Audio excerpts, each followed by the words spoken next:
Hello, my name is Joe Gardner, and today I'm going to be showing you a quick 5-minute video to follow up on the 1,000-word essay I wrote about if the minimum wage was a good or a bad thing for business.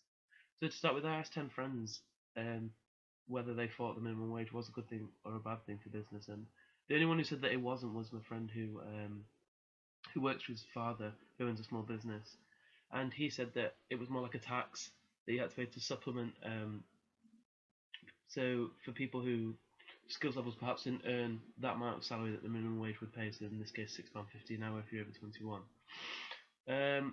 But the other half, well, the other lot said that it's more on the moral side, so that you had to enhance someone's standard of living. That some people do need to live and people do need to earn money.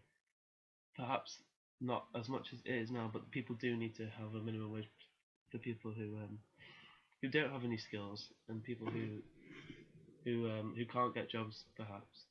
But I was more surprised at what, from a more broad perspective, what the MPs and economists were saying nowadays.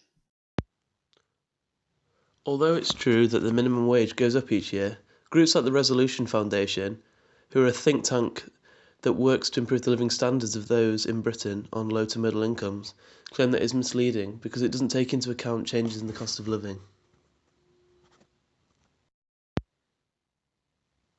When you take into account inflation, there are two different slightly measures: Retail Price Index, or RPI, and Consumer Price Index, or CPI. What first appears to be a steady climb in the minimum wage now looks different. The Resolution Foundation calculate that this leaves the minimum wage £1,010 lower a year than it was in 2008. That matters because around 1 million adult workers in Britain are paid the minimum wage, while twice that number earn within 50 pence of that minimum wage.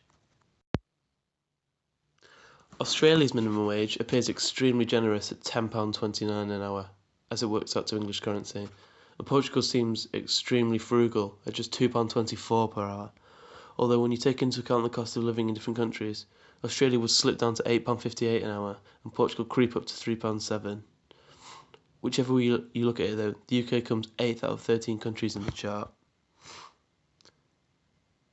Age also makes a difference though. In places like Spain, Canada and New Zealand, workers as young as 16 are entitled to the basic rate, while in the Netherlands they have to wait until they're 23, and in Greece it's even 25. Ed Miliband in the clip just looks at the issue from a more moral perspective. People should be paid what he thinks is the living wage, and he doesn't seem to address the point made by the presenter of who will actually pay this extra money.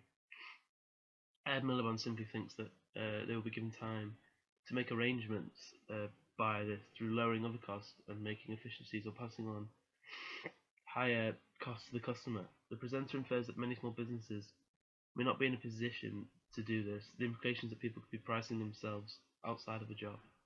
But here in the West Midlands, we've got something like 200,000 employers of small businesses. That's less than 50 people. And the great majority of those, 140,000, employ less than 5. So we're not talking about fat cats here. We're talking about bosses who have to get their hands dirty as well. And they're saying, well, if you make us increase these wages anymore, something's got to disappear off the back end. Well, look, I think, Bob, where you're right is that we've got to give people time to adjust. That's why we're saying that a Labour government would set out in our manifesto, and for the next 5 years, what our target was for the minimum wage, to give a clear time for business to say, right, we can plan for that. Not a sudden rise, 6 months later, but a clear path for how the minimum wage is going to go up. That gives businesses time to adjust, to understand the implications of it for them, to raise productivity, to make some changes, and it's good for employees as well. Milton Friedman was a renowned American economist, statistician, and writer who taught at the University of Chicago for more than 3 decades, and he was against the introduction of a minimum wage. Why? Because the minimum wage law is most properly described as a law saying employers must discriminate against people who have low skills. That's what the law says. The law says here's a man who has a skill which would justify a wage rate of $1.50, $2 an hour. You may not employ him. It's illegal, because if you employ him, you have to pay him $2.50. Well, what's the result?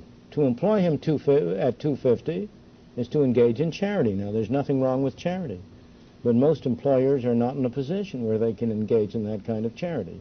Thus, the consequences of minimum wage rates have been almost wholly bad to increase unemployment and to increase poverty. Moreover, the effects have been concentrated on the groups that the do-gooders would most like to help. So, why might the minimum wage be seen as a good thing? Well, it does reduce poverty because the minimum wage increases the wages of the lowest paid people in the country. It also can be claimed that it increases productivity because the efficient wage theory states that the higher wages can increase the incentive for people to work harder, and thus higher wages may increase labour productivity. It does also increase the incentives to accept the job. With a minimum wage, there's a bigger difference between the level of benefits and the income from employment. A minimum wage could also increase the participation rate as the benefits of work become greater and more worthwhile. There is increased investment because firms will have an increased incentive to invest and increase labour productivity because labour is more costly. There's a counterbalance to counterbalance the effect of monopoly employers. If firms have monopoly power, they can drive down wages by employing fewer workers. However, minimum wage will make this more difficult. Therefore, a minimum wage could have a positive effect on employment altogether.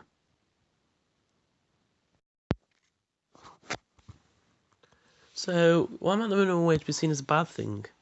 Well, a higher minimum wage can cause price inflation, as firms pass on the higher wages in higher prices. There'll be falling employment, as demand contracts, and rising unemployment as supply extends. The competitiveness of the UK goods abroad can suffer, compared with low-wage economies such as China and India. Inward investment may be deterred, as foreign investors will look to avoid higher wage economies. The labour market may become inflexible in response to changes in the rest of the economy. And finally, workers and employers may be driven into the unofficial labour market.